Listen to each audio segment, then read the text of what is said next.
gaba inna lillahi wa inna ilaihi raji'un. A mutumina da yake faruwa ne na garan ka ta adame. Wallahi gaba ɗaya ba na jin daɗi kwana biyu. Wai babu wata jarida ne sabuwa haka? Kamar wace ba?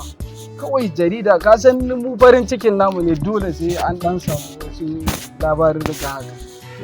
Ai labari ga su nan ka kunna rediyo mana labari duk ga su nan kala. Allah ba irin wannan labarin ba ka bani labari wanda zan ɗan ji wannan mana. To wanne iri kenan? Kowanne kawai ni ka bani shi. Salu ya ce sabuwar farin mota.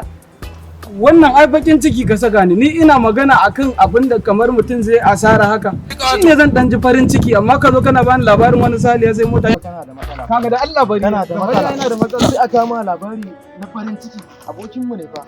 An ce ma ya ce farin mota amma kuma kana wai bakin ciki. to in abokin mu ne da nawa ya taba taimako na Kai burinka dole sai mutum wata masifa ta same shi tukunna za ka yi farin ciki. to ai mu a haka muke abin ya dan fi daɗi ne in ka Ba ji ɗabi'a ba ce mai kyau. kamar ya ba dabiya za ka yi min wazi ne Ba haka ake. ko za ka yi min wazi ba mu ba wani abin da zai Wannan faru da mu hassara ce ka daina.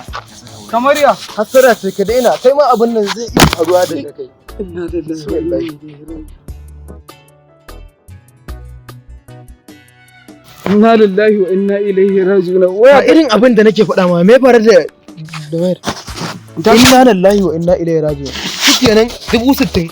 Ya za ka wallahi ɗari ne ai maganganun da ka gaya min ai ba 60,000 ba maganganun da ka gaya man ne kuma bakin ka dama ka san bai da tsarki ba ka cin nama maganganun ne.